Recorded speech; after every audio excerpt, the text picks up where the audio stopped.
کل میں ملتان میں گیا تھا، ایک وہاں نشتر کی ایلومنائی کا ایک فنکشن تھا جس میں انہوں نے مجھے گیسٹ بنایا تھا، کیونکہ وہ جو بیچ تھا N38 وہ سارے میرے اسٹوڈنٹ تھے. تو وہاں انہوں نے کہا کہ کوئی ایسی بات نہ کیجیے گا جو ڈاکٹری کی بات ہو. کہتے ہیں ہم ڈاکٹری کی باتیں کر کے، لوگ انگلینڈ سے آئے ہوئے تھے، امریکہ سے آئے ہوئے تھے.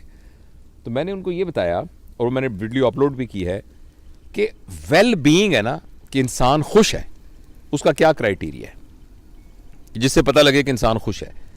اس میں سے ایک کرائیٹیریا یہ تھا کہ انسان کی صحت اچھی ہونی چاہیے. اگر انسان کی صحت اچھی نہ ہو تو وہ ویل بینگ کیا ہے؟ فرض کریں اس کو بہت سارے پیسے ہیں، اس کی بہت بڑی گاڑی ہے، اس کا بہت بڑا گھر ہے، لیکن اگر اس کی صحت ٹھیک نہیں ہے. اچھا، انہوں نے پوچھا جی صحت ٹھیک کرنے کے بارے میں بتائیں. میں نے کہا جی اس میں سے جو اہم ہے نا وہ 4 باتیں ہیں. پہلی بات یہ ہے کہ آپ کھانا پراپر کھائیں، اور دوسری بات یہ کہ روزانہ ایکسرسائز کریں، اور تیسری بات جو تھی کہ پراپر سلیپ ہونی چاہیے، اور جو چوتھی بات جس کے بارے میں آپ سے بات کرنے چلا ہوں وہ ہے لیجر ٹائم.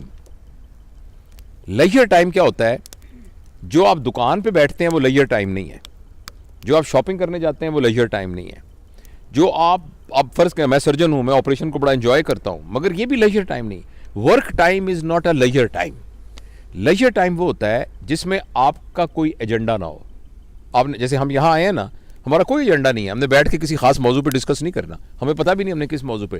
تو اپنے دوستوں کے پاس جانا، اپنے پیاروں کے پاس جانا، اور جا کے ان کے ساتھ بیٹھ کر بغیر کسی موضوع کے بات کرنا، یہ وہ بات تھی جو پرانے زمانے میں بیٹھکوں میں ہوا کرتی تھی. اگر آپ کسی گاؤں میں جائیں تو گاؤں کے اندر ایک جگہ ہوتی تھی، چوپال جسے کہتے تھے، وہاں 4 پائیاں پڑی ہوتی تھی، لوگ آ کے ویسے ہی بیٹھ جاتے تھے، حقہ پی رہے ہیں، گپے مار رہے ہیں، اور کوئی پرپز نہیں ہے، بس بیٹھے بت مارے. یہ ہے لیجر ٹائم. انفارچونیٹلی پیسے کی دوڑ میں اور وسائل کو زیادہ حاصل کرنے کی دوڑ کے اندر ہمارا پرابلم ہو گیا ہے کہ ہمارے پاس لیجر ٹائم نہیں ہے. اور آپ نے یہ چیز اگر دیکھنی ہو نا تو ویسٹ میں جا کے دیکھیں کہ وہاں اتنی کیلکولیٹڈ لائف ہے کہ ایک مہینہ، میں ابھی انگلینڈ جانا تھا تو میرے ایک دوست آئے تو میں نے کہا میں آؤں گا. وہ کہتے بہت مجھے خوشی ہوگی لیکن مہربانی کر کے مجھے 2 مہینے پہلے بتانا. اچھا، ہمارے گاؤں میں یہ ہوتا تھا کہ جیسے پنجابی میں نا پیڑ یہ کہہ کے دروازہ کھول کے اندر چلے گئے. پیڑ بھی زور سے اس لیے کہتے تھے کہ اگر کسی نے پردہ وردہ نہ کیا ہو، سر پہ دوپٹہ نہیں ہے تو وہ لے لو. اور مجھے یاد ہے میرے والد صاحب، وہ ہم ملتان میں رہتے تھے، پھر اسلام آباد میں بھی، کہ ان کے دوست آتے تھے، روز شام کو دوست آتے تھے اور وہ آ کے بیٹھک میں بیٹھ جاتے تھے. مجھے کبھی ہم ان کے گھروں میں جاتے، میں چونکہ اکیلا ماں باپ کا بیٹا تھا تو ابو مجھے بھی ساتھ لے جاتے تھے. وہاں وہ آرام سے بیٹھے تھے، گپے مارتے تھے، کہانیاں سناتے تھے. وہ لیجر ٹائم جو ہے ہماری لائف میں سے نکل گیا، اور ہمیں کوئی نہ کوئی اس بات کا ضرور اہتمام کرنا چاہیے. اور میں اس بات کو انڈرسٹینڈ کرتا ہوں کہ یہ روز ممکن نہیں ہے کیونکہ آپ کے پاس ورک، لیکن کم از کم ہفتے میں 1 دن، 15 دن میں 1 دن. اور دوسرا، ہمارے معاشرے میں نا ہالیڈیز کا رواج نہیں ہے. ویسٹ میں آپ دیکھیے جو بھی بندہ اپنے ویل کہے گا، well I have my children are working, I have got my own house and I have a decent holidays. تو ڈیسنٹ ہالیڈیز ہونا جو ہے نا وہ ایک کرائیٹیریا ہے ویل بینگ کا. لیکن ہم آج کل ہمارے اس معاشرے میں نا ہالیڈیز کا کانسیپٹ نہیں ہے. ہم ہالیڈیز، تو ہمیں ہالیڈیز ضرور کرنی چاہیے، اور بڑی ہالیڈیز نہیں کر سکتے، چھوٹی ہالیڈیز کرنی چاہیے جس میں آپ 4-5 گھنٹے کے لیے دوستوں کے ساتھ بیٹھے ہیں اور گپے مارتے ہیں. اس کے علاوہ ایک چیز جس کو ہم نگلیکٹ کرتے ہیں اور جس کا نبی کریم صلی اللہ علیہ وسلم نے بڑا کہا ہے، وہ ہے صلہ رحمی. صلہ رحمی کا مطلب ہوتا ہے اپنے رشتہ داروں سے تعلق. یعنی گاؤں میں ہمارے عزیز رشتہ دار رہتے ہیں، شہر میں رشتہ دار، ہمیں کم از کم 15 دن بعد، مہینے بعد ان کے پاس جانا چاہیے، ان سے ملنا چاہیے، ان کی خیر خبر لینی چاہیے. تو میں بس اپنی بات کو ختم کرنے سے پہلے ایک چھوٹا سا آپ کو واقعہ سناتا ہوں. میں کوشش کرتا ہوں کہ 8-10 منٹ سے لمبی بات نہ ہو تاکہ لوگ اس کو سن سکیں، لیکن یہ بڑا ایک شاندار میں اسلام آباد گیا امتحان لینے کے لیے، FCPS کا امتحان لینے کے لیے. وہاں اسلام آباد ہوٹل میں ٹھہرا.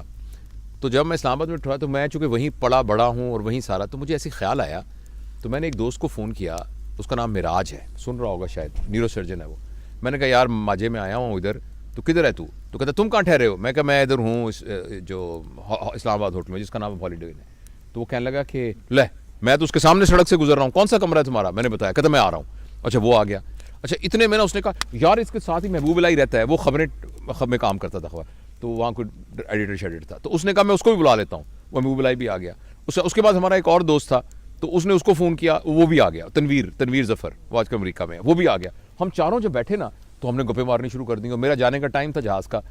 تو اچانک مجھے کہنے لگا یار بالکل ساتھ واجد ہے، یہ سارے میرے اسکول کے کلاس فیلوز تھے. ایک نیورو سرجن ہے، ایک جرنلسٹ ہے بہت بڑا، اور جو تیسرا تھا تنویر، وہ فارن افیئرز میں کام کرتا ہے آج کل نیو یارک میں. تو واجد جو ہم میں سے تھا نا، اس کے والد صاحب تھے درزی تھے. تو تو اس نے واجد نے وہی والی کام شروع کر لیا, اور میلوڈی مارکیٹ کے اندر اس کی کپڑے کی بہت بڑی دکان تھی, اور دکان کے ساتھ ہی اس کا ٹیلرنگ کا کام بھی تھا. تو اس نے کہا یار میں واجد کو پتہ لگے گا کہ تم آئے ہوئے جوید تو بڑا خوش ہوگا, تو چلتے ہیں. تو میں نے کہا چلتے. تو میں نے نیچے سامان چیک آؤٹ ہونے کے لیے میں نے کہا ساتھ ہی واک کر کے چلتے ہیں. ہم واک کرتے کرتے کرتے وہاں پہنچے تو بڑی سی دکان تھی, تو وہاں ہم اندر گئے. تو اس نے کہا کہ ایک لڑکا نکلا, تو میں نے کہا کہ بیٹا, اس نے کہا محبوب الہی نے, کیونکہ ظاہر میں تو بہت سالوں سے دیکھا ہی تھا. تو وہ کہنے لگا کہ واجد کدھر ہیں واجد صاحب؟ تو اس نے غور سے دیکھ کے کہنے لگا آپ انکل کون ہیں؟ تو ہم نے کہا ہم واجد کے کلاس فیلو ہیں سارے. کہنے لگا ابو تو 2 سال ہو گئے فوت ہو گئے.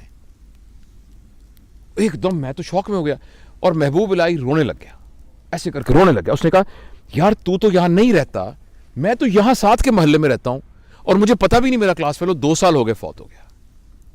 تو ایک دم نا پھر میں نے اس بچے کو گلے لگایا. میں نے کہا بیٹا تو ہمیں بالکل نہیں جانتا, ہم تیرے چاچے ہیں ہم, اور تیرے ابا کے دوست تھے. اور بڑا پھر بیٹھ کے ہم نے فاتحہ پڑھی, اور واپسی پہ ہم سب نے یہ فیصلہ کیا کہ یار زندگی کا کیا پتہ ہے, تو جب تک ہم زندہ ہیں ہمیں اپنے دوستوں سے, ملنے والوں سے, تعلق والوں سے رابطہ نہیں منقطع کرنا چاہیے, ان کو ملتے رہنا چاہیے.